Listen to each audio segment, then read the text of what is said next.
Wayback Wednesday, sponsored by Davenport Auto Park, the ride of your life. And also sponsored by Flores Glass, serving the area since 1977 with residential and commercial work.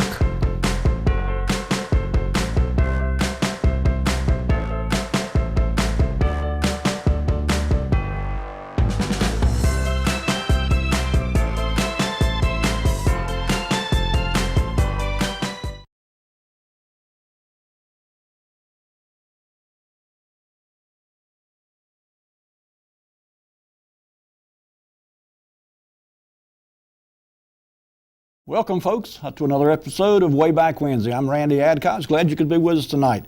Got a lot to talk about tonight. We had a viewer call in sometime in the past week or two and ask if we could do a segment on Terrytown Mall. And if you watch the show regularly, you know we've talked about Terrytown several times in the past and showed some pictures. But I found some pictures I had not seen before. Hopefully there's some history here too we'll go over as we get in those pictures. Terrytown Mall sadly went away with Hurricane Floyd in 1999, and it's a shame because it was more than just a place to go shopping. Terrytown Mall was a meeting place. There was all kind of events held throughout the year there for many, many years. And so going over the pictures that I came up with for the night show, I got to say just a flood of memories came back of times I spent as a child, even as a young adult, at Terrytown Mall. And so I hope you get a kick out of those. Before we get into those, though, in keeping with our Black History Month theme, we're going to highlight a lady who was not born here, but she moved here when she was very young and grew up here and then went on to a fantastic career. And I did not know anything about this lady. I did not know her myself. Maybe some of you will remember her. But her name was Cynthia Clary. And she was born, actually, I think in, somewhere, Smithfield, Virginia. And she moved here when she was 10 years old, went to school here, graduated sometime around 1969, I think it was, 66, somewhere along in there. And then went on to a career that literally spanned the globe. She was an opera singer. And in fact, Lee, go ahead if you would, and let's go ahead and put up her picture. This first picture is actually a picture, and I stumbled across this, by the way, this picture of her, while I was looking for pictures at Terrytown Mall. Now, this was her at a very young age. She actually performed here in Rocky Mount back in the 70s. And she really, in addition to being a really attractive lady, she was really talented. Admittedly, I'm not an opera fan. I've just never acquired a taste for it. But I do respect the skills that are required to perform that kind of music. And I did listen. I went on YouTube and I did a search for Cynthia Clary, and I found an opera that she performed in. And it was impressive, to say the least. Like I said, opera's not my cup of tea. I'm not a fan of opera music, but I'm certainly a fan of someone who puts in the effort and the time and devotion to their career to be as successful as she was. I'm going to read a little bit to you here about Miss Clary. Because like I said, I didn't know anything about this lady. When I stumbled across her picture and stumbled across her story, I was really impressed with what she was able to do from such a meager background and upbringing. First of all, she was born April 25th, 1949. She's an American operatic singer and educator. In opera, she has sung both soprano and mezzo-soprano roles and is often associated with the role of Carmen. She was born in Smithfield, Virginia. At the age of 10, as I said, she moved to Rocky Mount with her family. After graduating from high school in 1966, she went to Howard University in Washington, D.C. to study music. She earned her Bachelor of Music degree in 1970 and then enrolled in the Juilliard School of Music in New York City. She initially intended to pursue a career in musical theater, not opera. She ended up walking out of a master class with opera singer Maria Callas when questioned on the matter. Despite the conflict with the school faculty, Clary continued at the school and earned a postgraduate diploma in 1972. She made her debut with the American Opera Center, singing the role of Pamina in Mozart's Magic Flute. She worked professionally as a chorister in New York City for a time, singing for shows like Carmina Burano and the Alvin Ailey Dance Company Revelations. Let's see, she moved to Birmingham, New York, and joined the Tri-Cities Opera Company. In 1984, she made her European operatic debut singing, and I won't even try to pronounce this, it's in Italian. But anyway, 2 years later, she returned to Glyndebourne and performed in Porgy and Bess as Serena. She later spoke of the challenging nature of this role. She expressed respect and admiration for early African-American opera singer Ruby Elsie, who originated the role in 1935. And she goes on to talk about, her the many roles that she played in and performed in. Listen to this, I mean, she's been around the globe singing. She performed with the Royal Opera House in London, the Opera Comique in Paris, the Deutsche Oper in Berlin, something called the Bayerisch, I'm not even, somewhere in Germany. She performed in Italy, obviously, multiple times, Toronto Opera.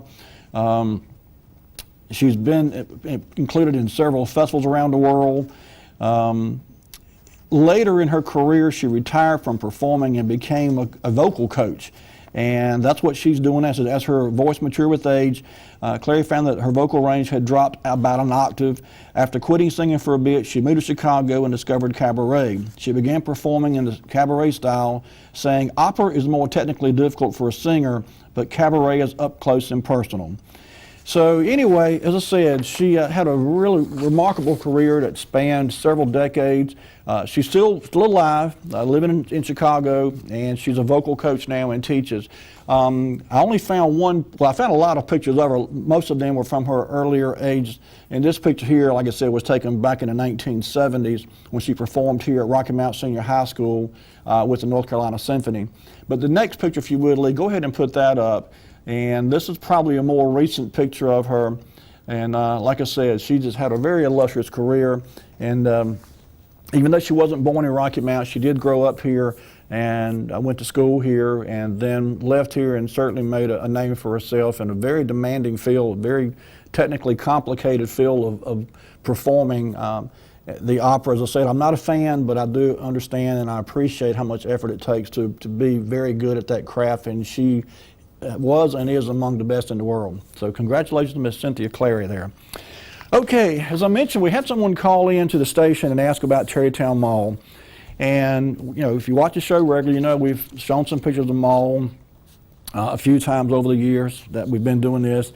And there's more pictures of the aftermath of Hurricane Floyd, unfortunately, than there are pictures of the mall prior to it being destroyed by Hurricane Floyd. And that was a little disappointing to me when I went looking in earnest trying to find pictures of Tarrytown Mall. I found a lot in the newspaper, and so everything I'm going to show you tonight, with the exception of one, I did find one picture that was actually a color photo, one of the rare color photos I found of Tarrytown Mall, taken back in 1971. And I think we showed that on an earlier show when we covered Tarrytown Mall before. But that's the only color picture I was able to find. And most of these that appeared in the Telegram, as I said, they're not great quality, and I apologize for that. But anyway, hopefully it'll bring back some memories to you and kind of help you reminisce a bit about some old days with Tarrytown Mall. As I was getting ready for the night show and doing my research, I actually came across a couple of very interesting articles. So I thought before we got into the pictures, we'll talk a little bit. I'll share some of these articles with you. The first one is actually headlined, Tarrytown Mall grew out of peaceful old frog pond. And this article appeared in the Telegram March of 1984. And it says, in the beginning, the land was a field of broom straw, sparsely located trees, and a dilapidated shell of a barn. To the casual eye, that was it. Highways on two sides, Stony Creek and woods on the other two. But this land held a vision for a Rocky Mount man. He saw stores grouped together under one roof and lots of parking spaces filled with cars. In 1961, tractors and graders moved onto this quiet, peaceful-looking frog pond, as the native called it. It was flattened and filled, and the vague outline of a tremendous building was erected. Rumors of a new hotel, a civic center, even a hospital were started. Then the announcement came. It was to be a mall. A mall, it was explained, was a covered shopping center. This was a new concept to Rocky Mount and to North Carolina. Malls were prevalent in other parts of the country, but relatively unheard of in the Southeast.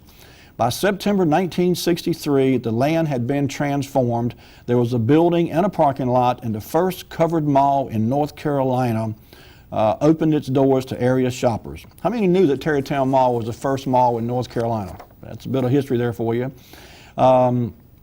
Let's see, the covered mall was named Tarrytown and featured 4 stores, but this was only the beginning. By 1964, Tarrytown had 9 stores. By 65, 6 stores were added, 2 more in 1966, 3 more in 1967, for a total of 20 stores. The dream was a reality, but that dream almost turned into a nightmare. Early one Saturday morning in August of 1967, a fire report was turned in. Tarrytown was burning. Firemen from as far away as Brattleboro and Sharpsburg battled the blaze. In the aftermath, 3 stores were completely destroyed and 1 had heavy smoke damage and water damage. The High Mall area had collapsed. By mid-afternoon, the remaining stores were open for business. The cleanup had begun. By October 1967, Tarrytown was rebuilt and all but 1 store had reopened. It was business as usual. So that tells you a little bit about the history. The article goes on. I won't go into all of it. It's a bit of a long article. But I will, there's another article I ran across who I want to share a little bit about little different types of history here. Has more to do with numbers. And they interviewed Bobby Gorham, golly, sometime, this article didn't have a date on it, but they interviewed him, and basically he says, people have to stand up and go get what they want. They have to reach for a dream. Folks said Rocky Mount wasn't ready for a mall. They said Rocky Mount wasn't sophisticated enough to support it. They believed it would take business away from downtown. I was like a bumblebee, said Gorham. I did not know I couldn't fly, so I went out and flew. He planned Tarrytown Mall from 1958 to 1962 and started building in 1963. With money he had saved since high school and a $94,000 loan financed by Home Savings and Loan, he purchased 24 acres of mostly swampland and filled it with 237,000 cubic feet of dirt at a cost of 30 cents per yard. When North Hill Malls in Raleigh was a strip mall, Tarrytown became the 26th enclosed mall in the United States. It was ahead of its time in little old Rocky Mount, and that made it extra special. But Tarrytown was more than a mall. It was a community watering hole. It put Rocky Mount in a mode to build a platform to move ahead of the game, and the people came. They came for boat shows, political campaigns, a Rocky Mount All-American City celebration in 1970, the Sigma Gamma Rho Ball, and the Celebration of Community Concern Festival. They came for craft fairs, antique shows, talent shows, awards and ceremonies, job fairs, civic events, and community fundraisers. They came for health fairs, safety fairs, book sales, bloodmobiles, and jail-a-thons. They came to hear Barbara Lewis sing Baby I'm Yours and Charles Kuralt perform North Carolina is My Home. They came for a junior-senior prom in April and the Magic Christmas Tree in December. The Goliath tree stood in the middle of the mall where bands and choirs performed nightly throughout the Christmas season. Center stage was a showcase for the youth of the area schools and churches. The charm tree gathered gifts for children who might not otherwise have had any. You know, I mentioned earlier that Tarrytown was just more than a place just to go shopping, and certainly reading back over these articles here, as I said earlier, it brought back a lot of memories to me because there was Tarrytown was a very special place in so many ways for a lot of us, and it's a shame that it had to go the way it did. But anyway, I tell you what, let's go ahead and leave with our first picture then of Tarrytown. In 1963, Montgomery Ward's opened up at Tarrytown Mall, the first store, in fact, to open. As I said earlier, only 4 stores opened up when it first opened, but this appeared in the Telegram on October 1st, 1963. And it says, new Ward unit opens in Tarrytown Center, Rocky Mount with 80,000 square foot of floor space, 47 departments, and more than 130,000 items featured in the new store. Fashions for men, women, boys, and girls have been added by Ward's. Ward's former store on Main Street was opened in 1929 and had approximately 19,000 square feet of floor space. The new store is more than 4 times larger than the former unit, and more than 150 people will staff the new full-line retail department store. You know, when Montgomery Ward's opened at Tarrytown Mall, that was a whole new type of store for Rocky Mount. You know, we had retail downtown Rocky Mount obviously for decades, but this type of store, that had so many different types of offering all under one roof, clothing, electronics, appliances. There was an automotive store, or section to the store, I should say. This was a very unique store, and in the early years, Montgomery Ward did very well at Tarrytown Mall. And there was a lady who went to work there when the new store opened. She actually had been an employee of Montgomery Ward's since it opened in 1929 on Main Street in Rocky Mount. And her name was Mrs. Elizabeth LaHoo. So Lee, if you would, put up this next picture. This is actually a picture of this lady that appeared on the same day as the other article with the Montgomery Ward's opening. And this was pretty interesting too. This lady said one Montgomery Ward employee probably is thrilled about the new Tarrytown store a little bit more than anyone else. She is Mrs. M. LaRue, a 34-year Ward's employee. She got her first job with Montgomery Ward's in the spring of 1929 when Ward's was opening its Main Street store as Rocky Mount's largest department store. She got the job of invoice clerk after studying at Carolina School of Commerce here. Although her present position in the Tarrytown store points to invoice clerk, Ms. LaHue has had her other office position in 34 years. The store is wonderful, she goes on to say. When the Main Street store opened just before Easter in 1929, it was considered a modern department store. So this lady worked from 1929 until 1963 at the Ward store downtown, and then went to work for the same store, of course, at Tarrytown when it opened in 1963. And it doesn't say here how long she worked. I'm not sure. I was looking to see if I could get some idea of how long she had worked before she finally retired. It doesn't say how old she is in this picture. But anyway, she had a fairly long career, obviously, with Montgomery Ward's, both at the downtown store and in the Tarrytown Mall store.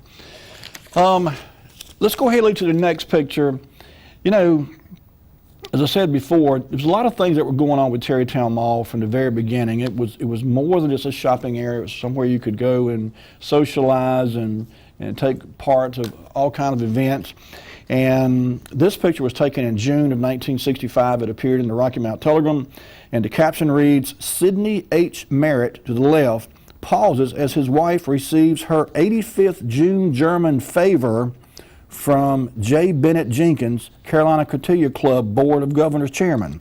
Miss Jenkins holds a bouquet of red roses. So in 1965, what this article is saying, in 65, the 85th June German took place, and this one, and prior June Germans, if you remember, were held in the local tobacco warehouses. But in 1965, the June German was actually held inside Tarrytown Mall. And it was obviously, as past June Germans were, it was a very elegant. All the gentlemen were, dressed with suits and ties, and the ladies had ball gowns. It was just a very, formal affair. Most of the Rocky Mounts, most of the attendees, I should say, were dignitaries from Rocky Mount.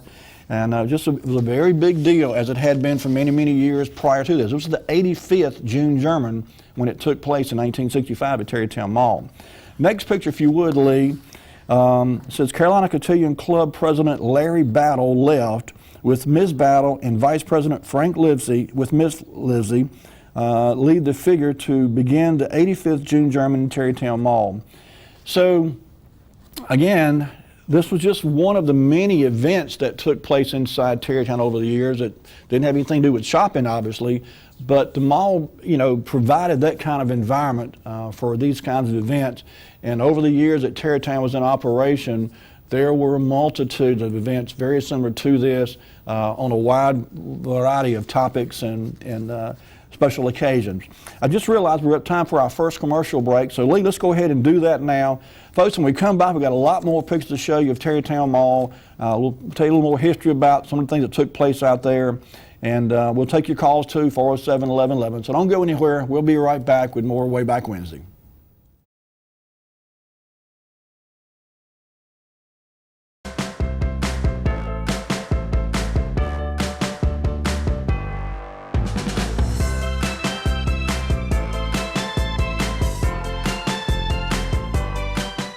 I'm Daniel Moss, owner of Cornerstone Funeral Home, and I'd like to invite you and your family to give our family an opportunity to serve you in your time of need. And we offer a full line of funeral services, everything from visitations to graveside services to cremations on site with a live crematory, as well as a banquet hall to meet the catering needs of our families that we serve.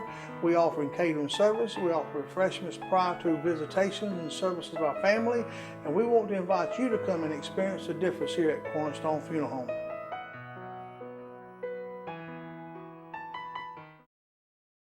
Hello, my name is Gus Tullis of Gus Tullis Insurance, and I've been helping people with their insurance needs for well over 20 years.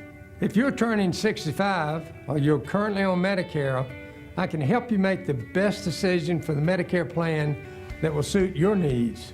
Don't wait. Call me today. I'll answer any question you have. 252-937-6913. Looking forward to hearing from you. When faced with special care needs for elderly or disabled loved ones, families want compassionate, comforting care. That's Tender Touch Home Care Services' goal, providing the level of care we would expect for our own. With over 10 years of home care excellence, Tender Touch provides an array of services that keeps your loved one at home. From personal care, light housekeeping, errands, and meal preparation, to our private duty care program, which combines all of our home care offerings in one package. Tender Touch Home Care Services, where your needs are our concern.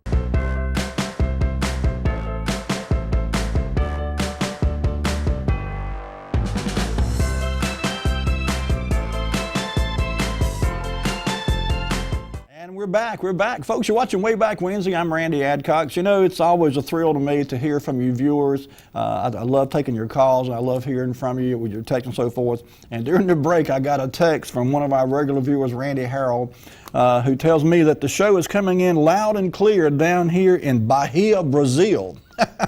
So, hey, Randy. I don't even know where Bahia, Brazil is, but in any case, I dare say that's probably the furthest viewer that we've got or had on this show since I've been doing it. So thanks again for tuning in and watching. We appreciate your viewership. Before the break, we're talking about Tarrytown, of course, and you know, there's so many fond memories that I have of Tarrytown, and not just going out there to shop. That was always fun too, of course, especially at Christmas time. But you know, I attended several events out there over the years, from the boat shows in the springtime to the Christmas, obviously the big Christmas trees down there, and the local groups that would go out and sing and perform Christmas carols and so forth. It would just seem to be always something going at Tarrytown year round, and it was just a neat place to be a part of. Some of you may remember a place called Marketplace Ministry. And I got a chuckle when I was reading about it earlier tonight, because Marketplace, in this article I was reading, supposedly was a place for wayward kids to go hang out, and even referenced kids who had been in trouble with the law and drugs and all this kind of stuff. Well, I was a regular at Marketplace Ministry, and I want to refute that right now, right off the top. It was a great place. Mr. Gerald Neese headed Marketplace Ministry up, and he didn't put up with any monkey business in there. It was just a neat place for teenagers to go hang out, and I spent many hours. There was a foosball table in there. I think that was two, in fact. There was a ping pong table in there. There was a stereo in there. We'd bring our records from home and play them. There was records there you could play on the stereo. I learned how to play chess in Marketplace Ministry, and to this day I still like a game of chess occasionally. We had a gentleman come in there one time who showed us how to whittle, and I remember whittling a wooden chain, a piece of chain link, about a foot long length of chain that was whittled out of a single piece of wood. And so there was, things like that it provided a place for kids, rather than running up down the street, getting in and out of trouble all the time. We could go to Marketplace Ministry, just hang out there, And I spent many happy hours in there. I sure did. So anyway, thank you, Mr. Gerald Neese. I appreciate all you've done for the youth of Rocky Mount. We got a call. Let's get this call. Hello, caller. You're on the air. Hey, Randy. It's another Randy. Yes, sir. Hey, man. What's going on? Look, I've got to comment about that. Jerry Neese, throughout all those years, stayed in touch with me. I was at Marketplace Ministry back when I was 15, 16, 17 years old. Right. All there. And when I was in my 20s, after my daughter was born, it meant the grandkids were born. He stayed in touch with me and would come by the house, and he always had another car. He was a car guy, too. Had another car he was, trying out or wanted to know about. But when you brought up Marketplace Ministry, I had to say something about that, because Gerald Neese is one of the best guys. He just passed away, and I was so sorry to hear about that. Yep, me too. I mean, that's over 50 years ago. He stayed in touch with us. Yeah, he was. He was a great fella, and he wore many hats. I think he was a chaplain for the phone company for a while, and he was a Methodist minister, ordained minister, and but he was he had a great ear to listen. If you had a problem, he was glad to listen to you, and he was like a big brother or even a father in some cases to a lot of kids that went in and out of Marketplace. So yeah, we'll all miss him dearly. Yeah, I was kind of surprised to find out, to find out that he was only 11 years older than I was at Marketplace Ministry. Foosball, we had championships and everything out there, but it was. I always thought he was one of the older guys, maybe in his 30s or whatever. He was only like 27 when I was like 16 out there. Yeah, he was a pretty young fellow when I was out there too. Sure was. But, it's a big loss. But anyway, he is missed. But look, Super Show, Well, I thank you for watching. I thank you for tuning in. I appreciate you calling in. I better see you soon. All right, take care of yourself. All right, bye-bye. Yeah, anybody that knew Gerald Neese, I've never heard anybody have a negative thing to say about him. He was a wonderful human being, and he was a good friend to a lot of people over the years. And the story the caller just relayed to us is one I've heard from other people too, very similar, that he kept in touch. The last time I ran in to talk to him was a few years ago now. He and I both were dealing with a little bit of cancer at the same time, and happened to run into him at the Boys Willis Clinic going through some chemo up there. But he still had a good attitude. He was still positive, and it's really sad that he's passed on. But we know where he's at, so that's a good thing. He's no misery, no suffering, and no problems where he's at now. So, all righty. So Tarrytown, as I said, has held so many fond memories for so many people, and certainly the Christmas season at Tarrytown Mall, it just generated memories that will last a lifetime for so many people. Lee, if you would go ahead and put up the next page. I think it's picture number 7, and this picture was just captioned "The Magic Christmas Tree," and a lot of times that's how they would, identify this tree or market it in articles and so forth as they appeared in the paper and everything, was the Magic Christmas Tree at Tarrytown Mall. If you remember, sometimes there were lights that would be blinking off and on in rhythm with the music if there were carolers singing or groups performing. And another call. Let's get this call here. Hello, caller, you on the air? Randy, good evening. Enjoying the program about Tarrytown. Well, thank you, sir. Glad you're watching. Yeah. I recall working at the Colonial Store grocery store, which was across the parking lot. Yes. From Tarrytown. And as I worked there, at times I watched the construction of the mall itself with these great big mobile cranes with the high booms and the big beams they brought in, etc. So it was very interesting. At a time, they were in the mud quite a bit, so it's like it was a swamp and a frog pond at one time, for sure. It sure was. I remember Tarrytown, the basic thing was to go out to eat on Friday, like perhaps the K&W cafeteria, walk into the mall area, find a bench, sit down, and just watch people. Oh, yes.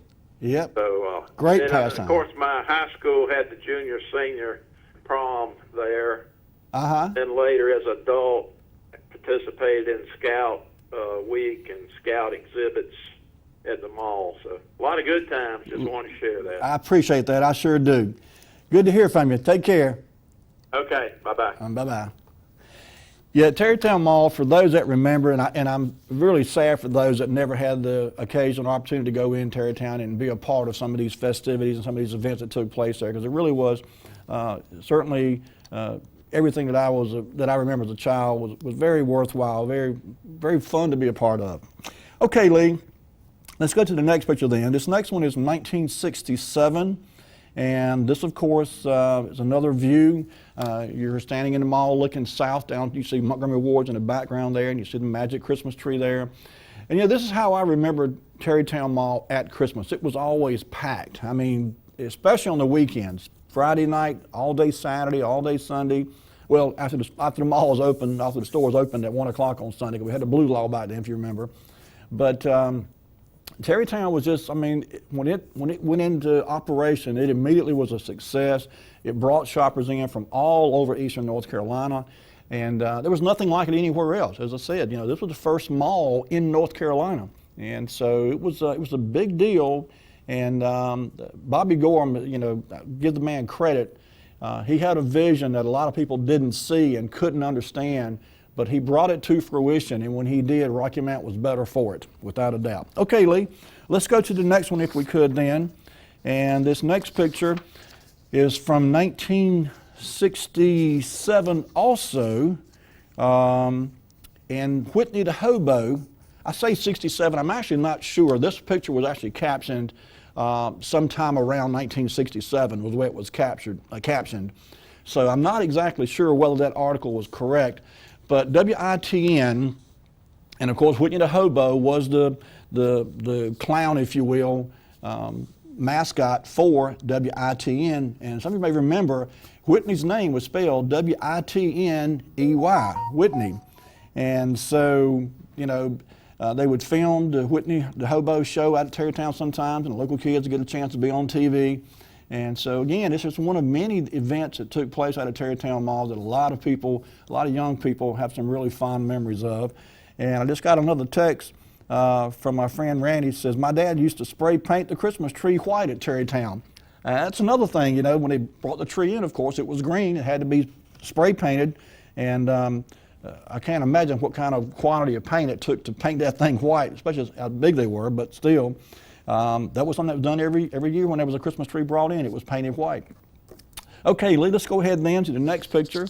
And, we mentioned earlier that tragedy struck Tarrytown in 1967. It was early on a Saturday morning. The mall, of course, was closed, and a fire broke out. And there was a bunch of pictures that appeared in the Telegram in 1967, August of 67.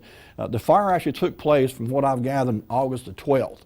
And they fought the fire literally all day, and firefighters spent the night battling the fire. Go ahead, Lee, if you would, to the next picture. And they brought in hook and ladder trucks and all kind of equipment.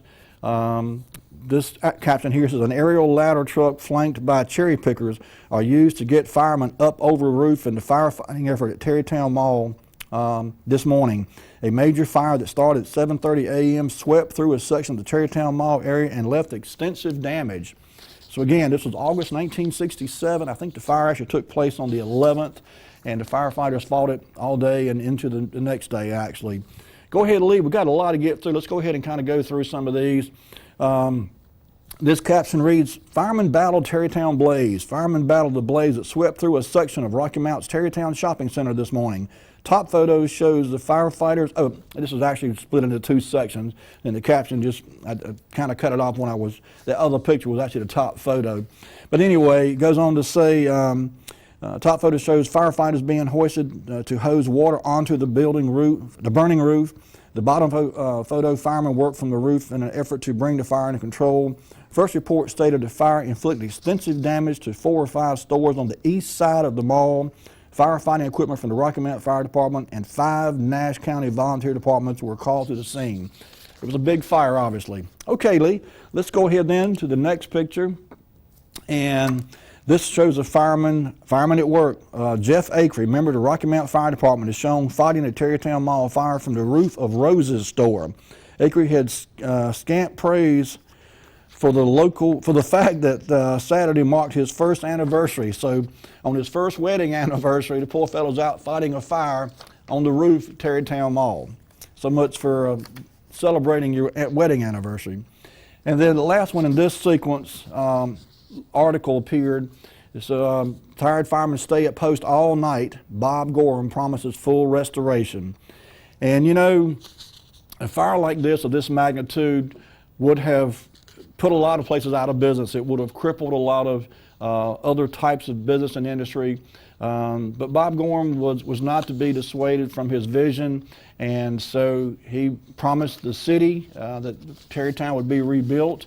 And as it turns out, it was. It was rebuilt and back in operation literally by the end of that same year. By October of 1967, Tarrytown was back pretty much at full capacity and full operating. The next picture, Lee, if you would, this was a headline, and I shot this whole headline because it says, "Cause of Tarrytown Fire and Damage Still Undetermined." And there on the left-hand side, you see some of the collapsed ceiling inside the mall. The center shows some workers walking through the debris there. And on the right-hand side, that man on the right, that's Bob Gorham, by the way, on the right. And the guy on the left is actually a Rocky Mount City Councilman. Mike Barnhill was a city councilman at the time, and I didn't realize that Mr. Barnhill had been a Rocky Mount City Council member. But this ad appeared, this article appeared, you see, Sunday morning, August 13, 1967. And so, you know, again, the mall was extensively damaged. I think 4 or 5 stores were completely destroyed. But to Bob Gorham's credit, he said, you know what, we're going to rebuild, we're going to come back, we're going to come back stronger and better than we were before. That's exactly what he did. Let's go to the next picture, Lee. 1968, one of my favorite stores was in operation, and I spent a few happy hours walking around inside the record bar. And back then, of course, cassette tapes were popular, as were albums. And so when new music would come out, I used to love going into Tarrytown and going into the record bar and browsing through the selections of new music that had come in since my last visit. So if you would, Lee, go ahead and put that next picture up. It should be picture number 16 in your list in there.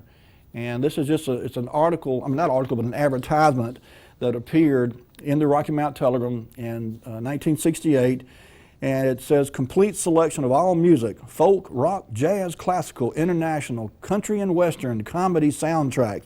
Come in and browse the largest and most complete record store in the South."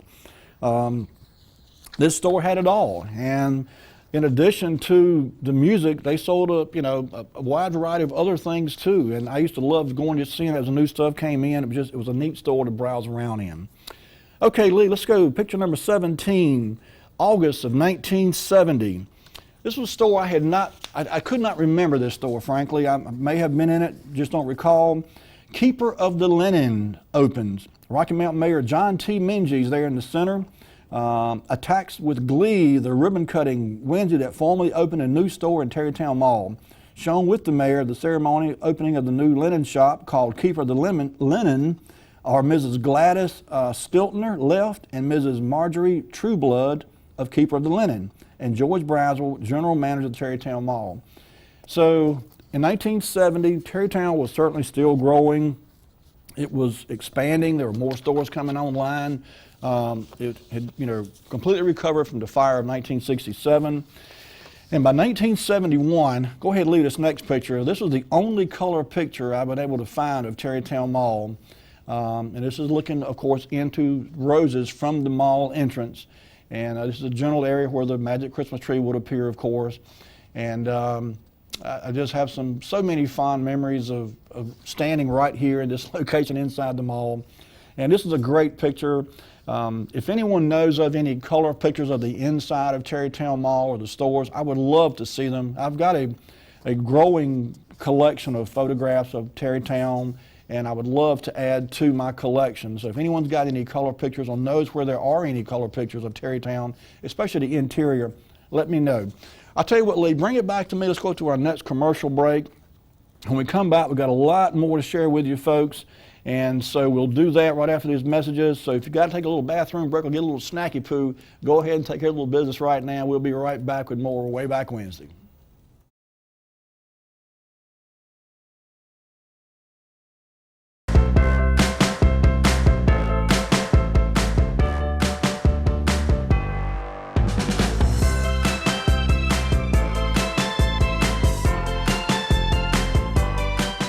I'm Daniel Moss, owner of Cornerstone Funeral Home, and I'd like to invite you and your family to give our family an opportunity to serve you in your time of need.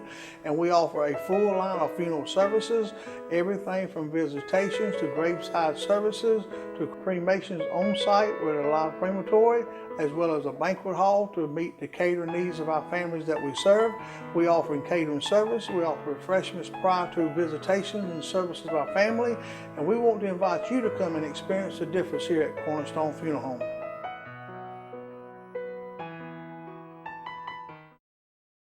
Hello, my name is Gus Tullis of Gus Tullis Insurance, and I've been helping people with their insurance needs for well over 20 years. If you're turning 65 or you're currently on Medicare, I can help you make the best decision for the Medicare plan that will suit your needs. Don't wait.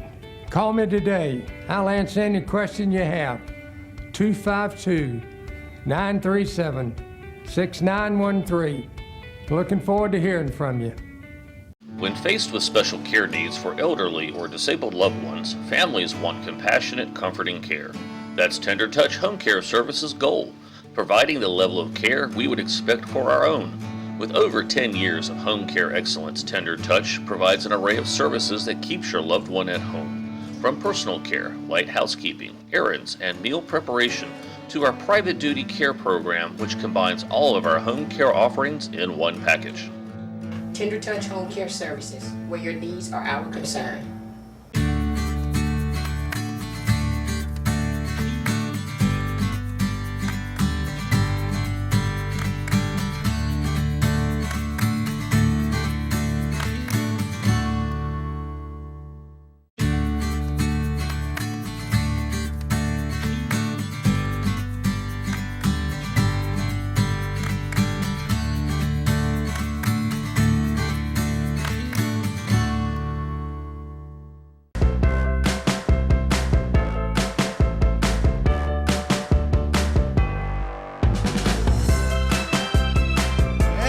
We're back. Folks, we're talking about Tarrytown Mall.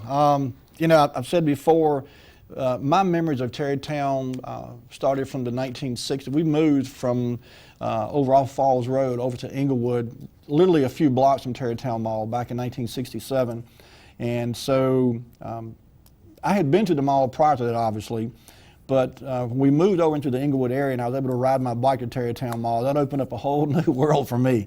To be able to ride to the mall and literally be there in a few minutes. There were so many, not only activities inside the mall, but I remember going to concerts in the parking lot of Tarrytown Mall. They had to set up a stage out there on a flatbed trailer, had bands playing out there. There were all kind of events that took place in the parking lots all the way around the mall. And so it was just a neat social center for all kinds of activities, both inside the mall and outside too. In 1974, the U.S. Army's Golden Knights parachute team parachuted into the parking lot of Tarrytown Mall. Let's go ahead, Lee, and put this next picture up here. This picture appeared in the Rocky Mount Telegram, as I said, in April of 1974. And the caption reads, "On target, a member of the U.S. Army Golden Knights parachute team, which gave a jump exhibition here Saturday, lands right on target. The exhibition, sponsored by the Rocky Mount Army Reserves, was held at Tarrytown Mall. Of 8 jumpers, 7 hit the jump target, but the last jumper landed on the Tarrytown Mall roof." But this was the kind of thing, as I said, there was just always something going on at Tarrytown, year-round, spring, summer, fall, winter. And it was just a great place to go and just socialize with other people and just check out, as the other caller said, to sit on the bench and people watch was in itself a great pastime at Tarrytown Mall. By 1970, Tarrytown Mall was still experiencing new things and new events happening all the time. And in December of 1970, a young couple, Wendy Everard and Lewis Foster, decided to tie the knot inside Tarrytown Mall. Lee, if you would, picture number 20. They had a wedding inside Tarrytown Mall, and they decided to get married under the giant Christmas tree. Performing the ceremony, which began at midnight Friday, is the Reverend Robert Price, the chaplain of Wesleyan College. And the happy couple there is Mrs. Wendy Everard, it looks like, and Lewis Foster. So, you know, of all the things that did take place at Tarrytown, I don't recall there being too many weddings. I didn't remember that one, to be quite honest with you. That was in 1970. So there may have been others, but you know, it was just that kind of place. You know, if you want to have a wedding, great, come on out. We have a wedding out here. You want to do a birthday party? You want to? Someone mentioned a class reunion, junior senior proms, the June German, the boat shows. I mean, it was a neat place to do that kind of stuff, and a lot of that stuff took place over the years. And every Christmas, I mean, as far back as I could remember going to Tarrytown Mall, Christmas was a really special time, not just because it was Christmas and there was you know, the spirit of Christmas, excuse me, and all of that was going on, but just to be out there and see everyone in the Christmas spirit, so to speak, it was just really special to me. Picture number 21, Lee. Many of you may have some similar memories to this right here of going and sitting on Santa's lap and telling Santa what you wanted for Christmas. This picture was actually dated 1976. I don't know who this Santa was. I don't recognize him by his eyes. But many of you remember Billy Donaldson that used to run Rocky Mountain Auto Parts. Billy was my uncle. He married my mother's sister. And Billy dressed as Santa Claus, and for many, many years, he would spend a good part of the Christmas season going around and performing as Santa Claus for everything from individual birthday parties to he went out to nursing homes and was Santa Claus for the elderly in the nursing homes. He was Santa Claus for Christmas parties for companies and all kinds of gatherings, certainly church gatherings. But Billy was a wonderful Santa Claus, and we miss him dearly. In 1979, Tarrytown Mall had a promotion going on, and it was actually referred to, and I can't say I remember this specifically, but apparently they had a grand reopening in 1979, in December 1979, and they had a contest. And apparently several merchants got together and donated to this grand prize. And Lee, if you would, go ahead and put up picture number 22. This gentleman that won this, I actually knew him. I don't remember knowing about this, but in 1979, it says he refers to him as James Batts. Many of you, like myself, would remember him as Jimmy, or his better known nickname was Beatnik. This was Beatnik Batts, and Beatnik won Tarrytown Mall's grand prize awarded during the shopping center's grand reopening ceremonies last week. Rocky Mountain Mayor Fred Turnage and Bob Noble, President-elect of the city's Chamber of Commerce, were on hand for the celebration, along with Miss Rocky Mount Terry Berry. The event also drew Tarrytown Merchant Association directors, mall manager Dan Moore, and promotion director Lee Wheeler. Oh yeah, Santa Claus put in a special ribbon cutting appearance too. So Beatnik won a huge score there with this grand prize. I don't know all of what was included. It looked like there was a suit there from Kaufman Wallace, a microwave oven there. I'm not even sure what's all in that glass showcase. I'd like a watch there, or maybe the top shelf. But anyway, Beatnik scored a big haul there at the grand reopening of Tarrytown Mall in December 1979. Good for you, Beatnik. Sadly, Beatnik has passed on some years ago now. He passed away, and I talked to his brother, in fact, today, just a coincidence, and I told his brother about finding that picture. But anyway, okay, Lee, let's go ahead then to the next picture, number 23.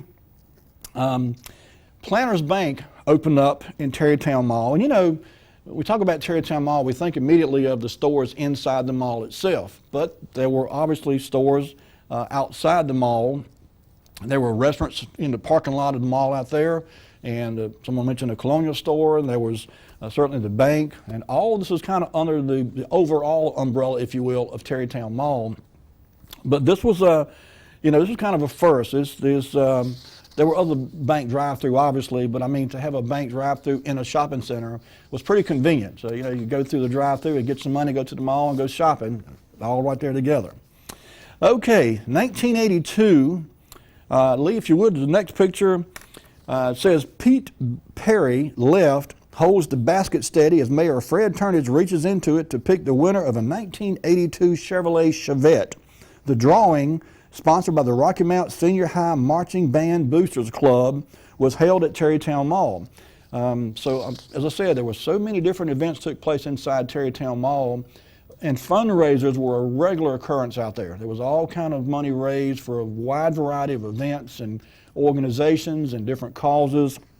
And in this case, they held a drawing for a 1982 Chevrolet Chevette to raise money for the Rocky Mount Senior High Band Boosters Club.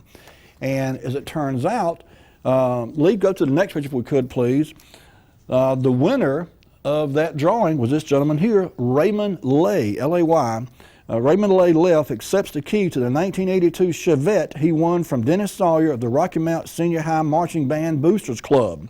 Proceeds from the drawing will help cover expenses when the band travels to the National Marching Band Competition. The band has also been invited to march at the Cotton Bowl and the Orange Bowl. So in 1982, Rocky Mount Senior High Marching Band was off to perform in two different bowls, the Orange Bowl and the Cotton Bowl.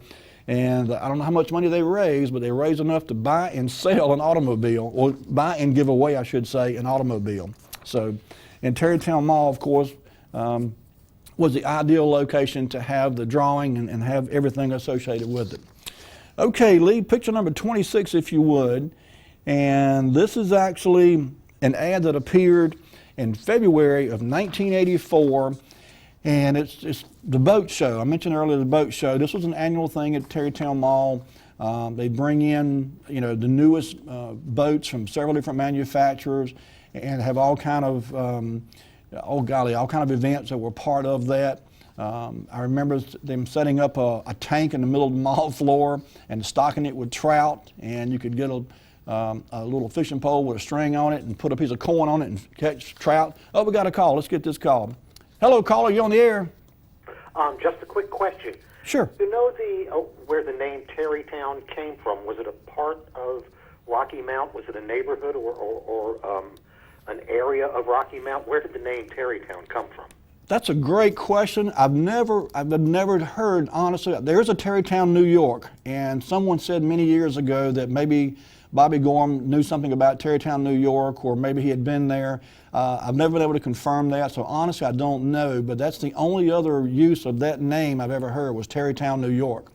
And, but I'm sorry I don't have a more standard answer for you, but I honestly don't know. If anyone else does, give us a call, 407-1111, and we'll try to get an answer for that. All right, thank you. Thank you. Have a good evening. Okay. In 1984, this ad appeared as part of the promotion for the boat show that took place at Tarrytown Mall. And you see the stores here. There's Kaufman's Menswear, Mr. Dunderbox, great place. I have some fond memories of that place too. Reed's Jewelers, Levi's right there, J.C. Penney, obviously, Bob Howard Shoes, Mademoiselle's, and then there, of course, there was the Tharrington's Cobbler Shop. In the bottom right-hand corner was hard to see on your screen, I'm sure, but it's the Tarrytown 1 hour photo. And when I was looking for pictures for tonight's show, I bet I stumbled across 150 ads for employment for the 1 hour photo. They must have had a problem keeping employers over there, or keeping employees, I should say, because they spent more advertising money with Rocky Mount Telegram soliciting help than any other business I've ever seen. But they had a pretty good business out there for a while, 1 hour photo. Okay, Lee, let's fast forward. 1984, the next picture, picture number 27. And this is, I know it's hard to read on your screen, so I'm going to kind of glaze over this pretty quick. We're about to run out of time here. In the beginning, the land was a field of broom straw, sparsely. Oh, okay, that's the same thing I read earlier. But this is actually showing, in 1984, a list of the stores that were in Tarrytown Mall. and when they opened. 1963, Car Drugs, Roses, and Montgomery Wards. 64, Mr. Dunderbox, Pickwick's, Bob Howard Shoes, and Sorotas. 1965, Merle Norman Cosmetics, Planters National Bank. 1968, K&W Cafeteria, 1 Hour Quartizing, Record Bar. 1969, Tharrington Cobbler Shop. 1971, Roscoe Griffin Shoes.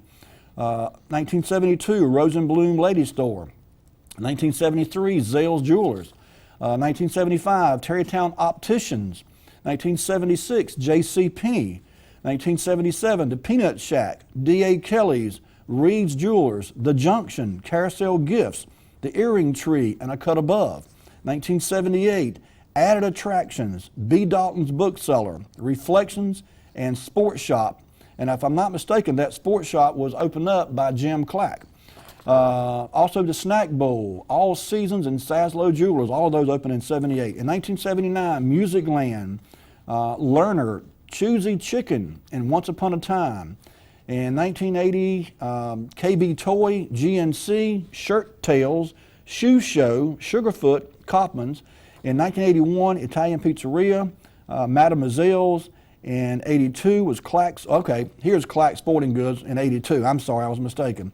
And Mr. Marvin's and a U.S. Post Office. In 1983, Tarrytown 1 Hour Quartizing, Pet Go Round, and you know, one glaring thing I'm missing here on this list was W.C. Reed Music. They were at Tarrytown Mall too, right outside of Roses for a while. Okay, Lee, let's run real quick. We've got time for a couple more here. 1984, the next picture is just a listing. There were 50 stores in Tarrytown Mall in 1984, according to this article right here. I won't go over the list here, but there was a lot of them. Over 50 great stores, all in one location, friendly people with comfortable surroundings. And lastly, there was, of course, the jail-a-thons that were a regular occurrence at Tarrytown Mall, where local merchants would, in a play manner, arrest someone and lock them up inside a temporary jail, so to speak. And it was a fundraising effort. People would solicit pledges to get their jailed employer or boss out of jail at Tarrytown Mall. And as Jake Rosenblum there on the left, who agreed to be locked up as a fundraising, and they raised over, I think it says, is it $10,000? $40,000 was raised in pledges during the American Cancer Society's jail-a-thon. So worthwhile event, great folks participated in that. And you know, one last thing, Lee, go to real quick, picture number 39. I want to just kind of share this with the viewers. In 1999, Tarrytown Mall was sold. In January of 1999, and the headline of that article that appeared was "New Owners Plan Improvements for Tarrytown Mall." Now think about that for a minute. January of 1999, Tarrytown Mall is sold. The new owners have big plans to remodel the mall, bring in some new stores. There was a lot of big plans, and in September of '99, Hurricane Floyd hit. The mall was flooded severely, obviously, and never opened back up. So it's a shame what happened. Those owners, I'm sure, were insured, you know, as well as they could be. But at the same time, I'm sure that was a devastating loss. But the new owners of Tarrytown Mall, literally 10 months after they opened up, to lose everything in a flood, or 9 months, I should say, lose everything in a flood. Bobby Gorham, the visionary behind Tarrytown Mall, passed away March the 30th of 2009. We've got time for one quick caller. Hello, caller, you're on the air, real quick. The jail-a-thon, Charlie Daniels of the YMCA Rocky Mount was instrumental in that, and he conducted several jail-a-thons across the country. He went around helping other communities raise money for charity. And they were very successful. You're exactly right. And I remember Charlie very well from the Y, and he was a great friend. He really was. Great guy. Right. All right, buddy. Thank you. Go ahead. Go ahead. Thank you. That's it. Okay. All right. Have a good night. Okay. Yeah, March 30th, 2009, Bobby Gorham died. And as I said, he was a true visionary.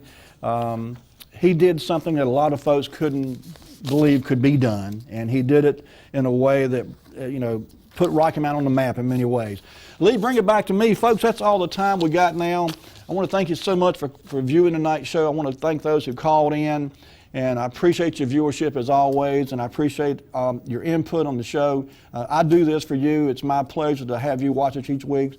Take care of yourselves, folks. Have yourselves a great week. Be kind to one another, and we'll see you next week with more Way Back Wednesday. Good night.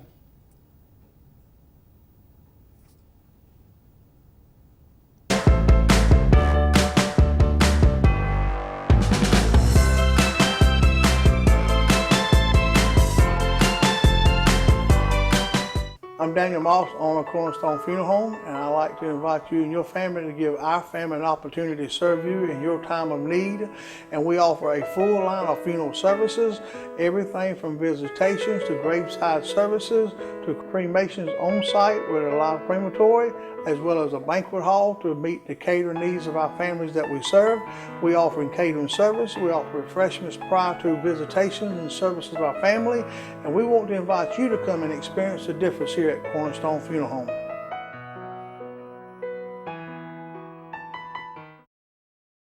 Hello, my name is Gus Tullis of Gus Tullis Insurance, and I've been helping people with their insurance needs for well over 20 years. If you're turning 65 or you're currently on Medicare, I can help you make the best decision for the Medicare plan that will suit your needs. Don't wait. Call me today. I'll answer any question you have. 252-937-6913. Looking forward to hearing from you. When faced with special care needs for elderly or disabled loved ones, families want compassionate, comforting care. That's Tender Touch Home Care Services' goal, providing the level of care we would expect for our own.